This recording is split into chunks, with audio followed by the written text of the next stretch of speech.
नमस्कार।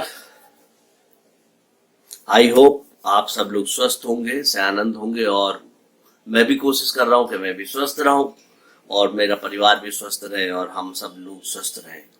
इन सब कोशिशों के साथ हम सब लोग प्रयासरत हैं, एक जद्दोजहद को लड़ रहे हैं और जिंदगी को जीने की कोशिश कर रहे हैं। इस समय जो वर्तमान परिस्थितियां बन गई हैं, ऐसे में बीइंग एज ए अध्यापक होने के कारण से मुझे जो जिम्मेदारियां दी जा रही हैं, निश्चित रूप से मैं निभा रहा हूँ, निर्वहन कर रहा हूँ। चुनाव आए, पहला चुनाव हुआ और पहला चुनाव हमने जिन परिस्थितियों में हमने करा दिया, मुझे एहसास है कि उस दौरान में जो लोग वोटर थे, मतदाता थे, वो शायद उसकी उतनी गंभीरता को नहीं समझ रहे थे। और आप देखिए कि उनका हाल क्या था, किस तरीके से P1 और P2 जो लोग थे उनके ऊपर किस तरह से ग्रुप बना के वो खड़े थे और किसको क्या कहें, पुलिस बल कितना यूज करें, लोगों की स्थितियां किस तरह से थी। इन सबको जानते हुए एक बात समझ में आती है कि कोरोना हम सब पर हावी होता जा रहा है। पिछले 2 साल, दूसरा साल चल रहा है। पहले साल में जो बात सामने आई थी कि कोरोना प्राकृतिक प्रॉब्लम नहीं है, तो सच होती सिद्ध हो रही है। ये कोरोना मैन मेड है, यानी कि चाइना द्वारा बनाया गया, क्लियर कट स्पष्ट हो चुका है। ऐसी परिस्थितियों में हम सब लोग अब इसे या तो ये ना कहते कि ये जैविक हथियार के रूप में यूज हुआ है और ये बायोलॉजिकल वेपन की तरीके से पूरी दुनिया को नष्ट करने में बहुत बड़ा योगदान दे रहा है। तो मैं समझता हूं कि ये एक बायोलॉजिकल वॉर पूरी दुनिया में चल रही है और जिसका हम लोग हिस्सा बन गए हैं, जाने अनजाने में। सीधी सी बात है कि जब माहौल खराब होगा तो छींटे तो पड़ेंगे ही और नुकसान भी होगा, हम सबका भी, आप सबका भी। ये सब चीजें होती रहेंगी, चलती रहेंगी, लोग पैदा होते रहेंगे, लोग मरते भी रहेंगे, लोग जाते भी रहेंगे इस दुनिया से। लेकिन मेरा एक निवेदन है कि आप डर के मत जाइए। कहा जाता है कि जो डर गया वो अपने घर गया। यहां परिस्थितियां दूसरी हैं। जो इस कोरोना से डर गया वो सीधा ऊपर गया। तो मैं चाहता हूं कि आप लोग डरे नहीं, कोरोना को अपने ऊपर हावी ना होने दें। बस सिंपल सी चीज करते रहें, स्वस्थ रहें। देखो आज 26 तारीख को मतगणना चुनाव भी कराया एज ए पीठासीन के रूप में और आज मैं मतगणना में भी जा रहा हूं। तो बहुत सारी चीजें और परिस्थितियां हैं। इन सब चीजों के साथ मैं आज भी जिम्मेदारी निभाऊंगा, लेकिन प्रिकॉशन रखते हुए। आप सबसे भी एक निवेदन करता हूं कि प्रिकॉशन रखें। बस खुली हवा और पेड़ अगर आपके घर में है, आसपास है, तो आप भाग्यशाली हैं और बिल्कुल मेरी तरह, जैसे कि मेरे घर के आगे पेड़ लगे हुए हैं। और गर्म पानी पीते रहें, अदरक का पानी, काली मिर्च और जो लौंग है, प्लीज घर में सबके होती है यार, तुलसा के पत्ते, इन सब का पानी जरूर पीते रहें।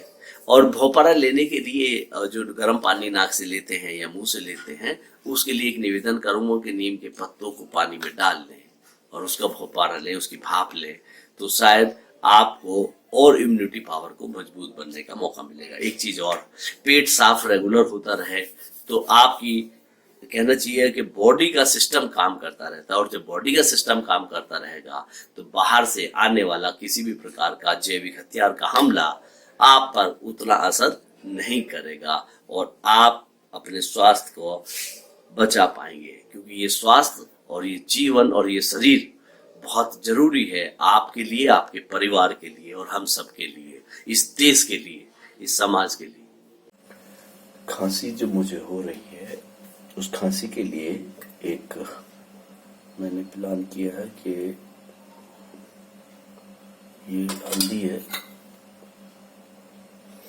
आधा चम्मच है, और जितनी हल्दी लेंगे हम उतना ही हम इसमें लेंगे शहद। ये रखा है मेरे पास शहद, ये शहद है और शहद भी हम उतना ही लेंगे जितना कि उसमें हल्दी थी। ठीक है, उतना ही शायद हम लेने वाले हैं।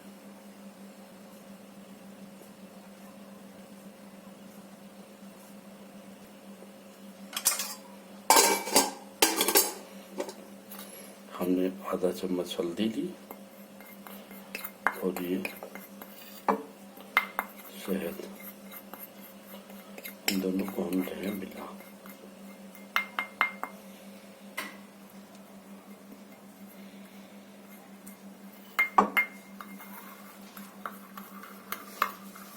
इसे मैं मिला रहा हूँ और उसके पेस्ट बना रहे हैं हम लोग।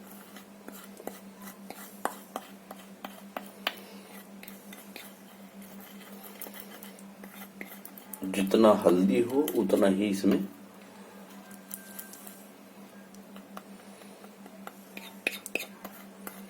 शहद हो, और शहद को कर देंगे अब हम बंद। गले के इन्फेक्शन के लिए हल्दी सबसे बेस्ट जगह है। इसके बाद कुछ खाना नहीं है, केवल गर्म पानी पीना है।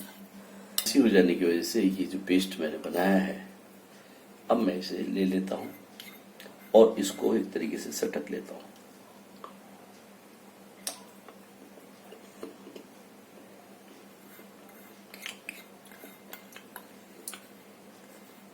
ये तीसरी डोज ले रहा हूं मैं और ये महसूस कर रहा हूं कि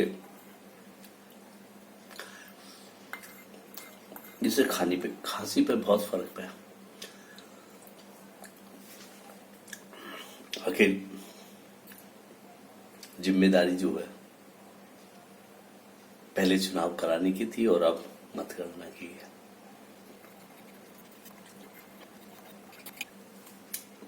इसलिए एक बात तो बहुत क्लियर है, स्वास्थ्य का ध्यान रखिए, थोड़ा सा योगा भी करिए, इम्यूनिटी की पावर बढ़ेगी, गर्म पानी पीते रहे, जो मैं कर रहा हूं, और चाय तो देखो मैं पीता ही हूं। तो इन सब चीजों के साथ मैंने महसूस किया है कि हम अपने स्वास्थ्य को कंट्रोल कर सकते हैं। अब ऐसा तो हो नहीं सकता कि सरकार आदेश दे और हम ड्यूटी पर न जाए, कर्तव्य तो निभाना ही है, देश हित की जो बात है। चलिए, तो अपने स्वास्थ्य का ध्यान रखिए, मैं भी रख रहा हूं, कोशिश कर रहा हूं। एक बात तो बिल्कुल ठीक है और परफेक्ट क्लियर समझ में आ रही है कि इस समय जो माहौल बन चुका है उसमें आप किसी से अपेक्षा ना रखें। बहुत क्लियर बता रहा हूं, अपेक्षाएं इन दैट सेंस कि अगर आप ये सोच रहे हैं कि आपको सरकार की तरफ से कोई व्यवस्था मिल पाएगी, तो सरकार की तरफ से जितनी व्यवस्थाएं मिल पा रही हैं वो बेचारी कर रही है, वो इस समय बेचारी हो गई है, इसके अलावा कोई और विकल्प नहीं है उसके पास। तो इसलिए उसे बेचारा मत बनाओ, क्योंकि सरकार हमारी है, हम सबकी है। तो सरकार को बेचारा मत बनाओ, अपने आप को आत्मनिर्भर बनाओ और अपने आप को मजबूत बना लो। मजबूत कैसे आप बनाएंगे? सीधी सी बात, खान पान का ध्यान रखें, हल्का फुल्का खाएं, जो सुपाच्य, क्योंकि आजकल मेहनत आप ज्यादा कर नहीं रहे हैं, तो नेचुरली ये हल्का खाएं ताकि पचता रहे और पेट साफ होता रहे। दूसरा महत्वपूर्ण बात यह है, गर्म पानी की आपको बता ही दिया, कंटिन्यू गर्म पानी पीते रहें। गर्म पानी का मतलब ये नहीं कि उबला हुआ पानी खाली रखा जाए, उसके अंदर सुबह के वक्त में आप थोड़ा सा शहद भी डाल सकते हैं, अदरक के साथ में और तुलसी के पत्तों के साथ में, काली मिर्च और जो मैंने बताया आपको लौंग, फूल वाली लौंग, इनको अगर आप लेते रहेंगे, उपयोग करते रहेंगे, तो आपके लिए बहुत अच्छा रहेगा और बढ़िया भी रहेगा। आई होप आपको मेरी बात समझ में आ रही होगी कि मैं कहना क्या चाह रहा हूँ और आप समझना क्या चाह रहे हैं। मन के हारे हार है, मन के जीते जीत। इसलिए मेरा एक निवेदन है कि आप अपने मन को हारने न दें, अपने मन को जीत लें, अपने मन पर हावी हो जाए। क्योंकि आपने देखा होगा जब एक कार चलाते हैं, अगर कार की स्पीड, जब आपकी गाड़ी सीट पीछे को भागने लगे और कार आगे को भागने लगे, तो आपका कंट्रोल खो जाता है। इसलिए अपना कंट्रोल मत खोइए, कार को अपने साथ साथ चलाइए, भागने दीजिए। तो नियंत्रण रखिए अपने स्वास्थ्य पर। और हाँ, युवाओं के लिए खासतौर से मैं बता दूं कि ये जो टीकाकरण है ये शुरू हो चुका है। कल पहला दिन था, खाली थे, हॉलों में गए नहीं लोग लगवाने, एक दूसरे को देखा देखी। ये जो युवा है ना, ये अपनी दुनिया में मस्त रहता है, इसे समझ में नहीं आता कि गंभीरता कितनी है। इसलिए आज जरूर चले जाएं, जगह सब निर्धारित है सरकारी अस्पतालों में। अगर मेरठ की मैं बात करूं तो मेरठ का मेडिकल कॉलेज के जो दोनों लाइब्रेरी में 2 जगह टीकाकरण हो रहा है। भीड़ बिल्कुल नहीं है, खाली पड़े हैं, आप जाइए टीकाकरण करा के आ जाइए। प्यारेलाल हॉस्पिटल में चले जाइए, एग्रीकल्चर यूनिवर्सिटी में चले जाइए, या मुल्तान नगर के प्राथमिक स्वास्थ्य केंद्र पे चले जाइए, या डफरिंग के जिला महिला अस्पताल में चले जाइए। हर जगह तैयार है, तैनात है पूरे लोग। और युवाओं के लिए खासतौर से मैं कहूंगा कि टीकाकरण जरूर करा लें, क्योंकि सबसे ज्यादा लापरवाही खान पान में आप ही करते हैं। जो बड़े लोग हैं वो तो समझदार हो गए हैं, वो अपने स्वास्थ्य का ध्यान रखना सीख गए हैं। मस्त रहना, खुश रहना और स्वस्थ रहना, ये मूल मंत्र सबको आना चाहिए, और आपको भी। इसके साथ ही ये करते हैं बात को यहीं समाप्त। आज मतगणना में जाना भी है, तैयारी भी करनी है, और उसके बाद फिर करेंगे हम अगली बात। आप स्वस्थ रहिए, खुश रहिए और मस्त रहिए। नमस्कार।